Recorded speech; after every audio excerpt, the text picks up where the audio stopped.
has quaked before.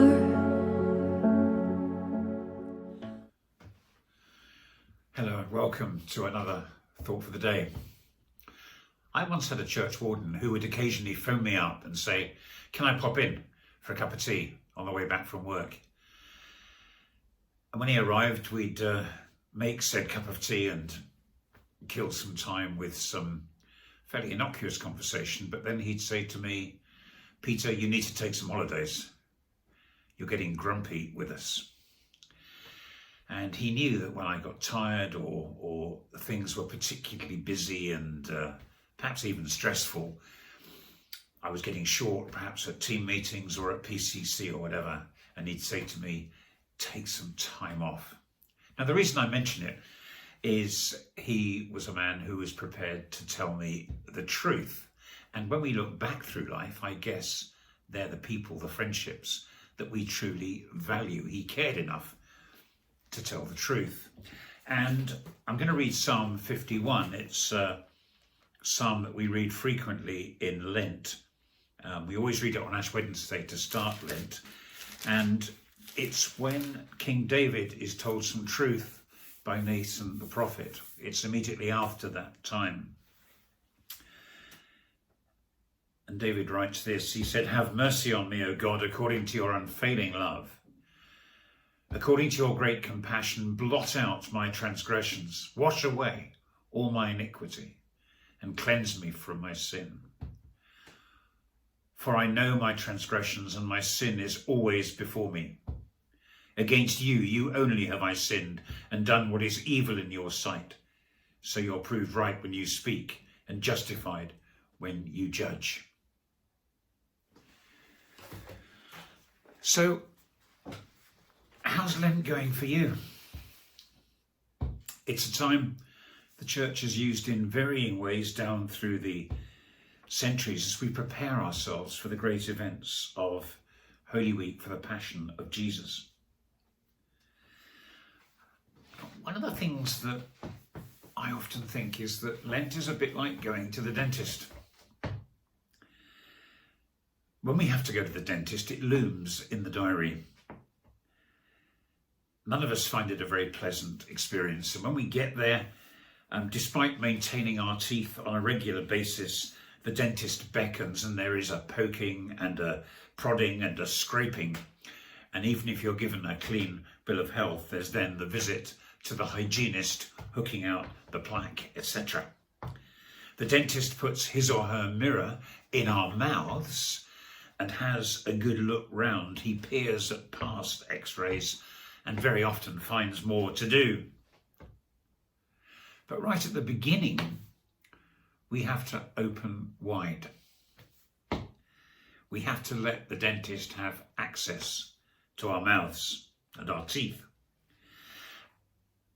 And that's quite a helpful illustration, isn't it, for Lent, when we try and focus on making ourselves available to God through Bible study, through prayer, as we journey towards the cross and prepare ourselves for that great season through Holy Week and on.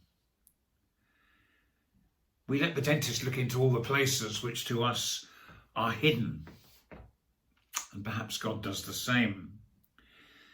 Now in Psalm 51, David has been found out. He's committed adultery with Bathsheba. He's been confronted over that sin by Nathan the prophet. And this psalm represents David humbled before God. And for me, the most powerful words are the words in verse 3, "For I know." David is saying, "For I know my sin. It's always before me," he says.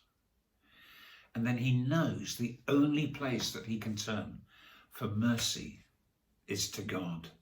"Lord, now is the time for treatment. I'm wide open before you." And he asks for the miracle. "Cleanse me. Purify me. Despite everything I've done, Lord, restore me." He asks to be cleansed with hyssop. It was something that was used in the laundering process in those days, and also used at Passover to cleanse and to purify. "Purge me of my sin, Lord," is David's cry. He's confident that he's coming to a God who's merciful, who will receive him back. And his cry is to God's unfailing love and compassion. We see that in verse 1. Have mercy on me, O God, according to your unfailing love. He's longing to be restored because he knows the pain of being separated from God. He feels crushed. He knows the damage that it does. We know that in relationships, don't we? When we fall out with somebody, when we have words or there's a misunderstanding, it's just uncomfortable and it can weigh heavy on us. And David repeats that in Psalm 32. He says this, blessed is he whose transgressions are forgiven, whose sins are covered. Blessed is the man whose sin the Lord does not count against him.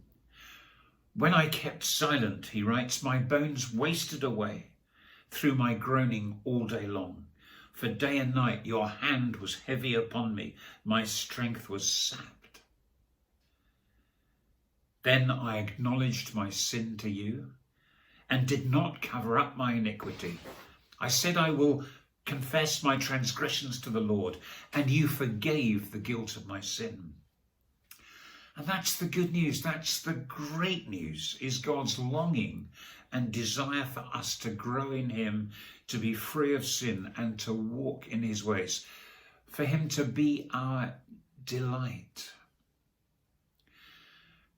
We often think of Lent, don't we, as such a tough time of uncomfortable disciplines, of giving things up, and a fairly just miserable picture of what Lent's about.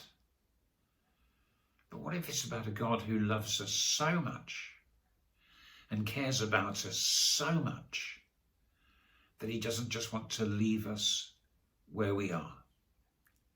He wants to see us restored, forgiven. He doesn't want us bearing the weight of the things that we feel bad about.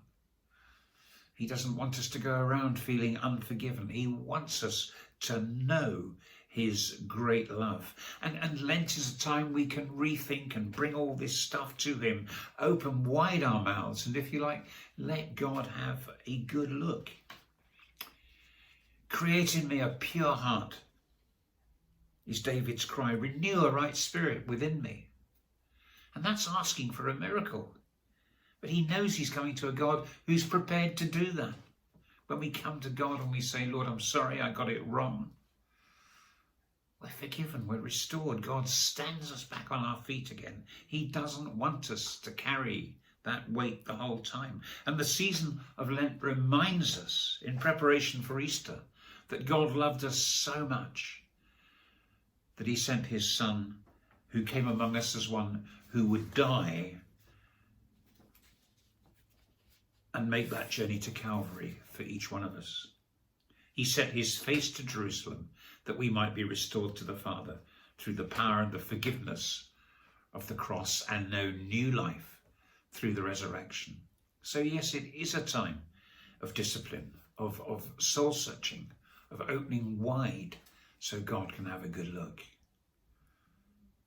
But it's a time we can rely, as David did, on that great faithfulness of God. So I hope, as we're in Lent, that we're using the time wisely and well. One great definition of Lent that I like is that somebody said, whatever disciplines help you to do it, it's consciously putting ourselves in God's way. Consciously putting ourselves in God's way. It's a time to find ourselves renewed and strengthened as we allow ourselves to contemplate the awesome love that took Jesus to the cross. So I just pray as we continue through Lent that we'll all persevere and put ourselves in God's way.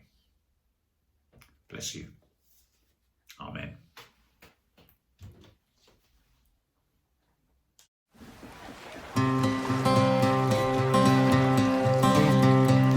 In my wrestling and in my doubts, in my failures, you won't walk out. Your great love will lead me through. You are the peace in my troubled sea. Whoa, you are the peace in my troubled sea. In the silence you won't let go.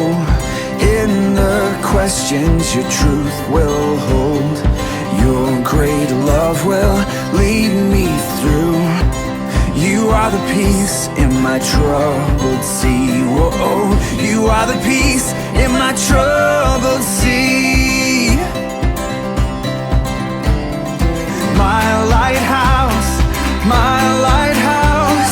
shining in the darkness, I will follow you. Oh, my lighthouse, I will trust the promise. You will carry me safe to shore. Safe to shore. Safe to shore. Safe to shore. I won't fear what tomorrow brings. With each morning I'll rise and sing. My God's love will lead me through. You are the peace in my troubled sea. Whoa, you are the peace in my troubled sea. Oh, you are my light, my lighthouse, shining in the darkness. I will follow you. Oh, my lighthouse, I will trust the promise. You will carry me safe to shore.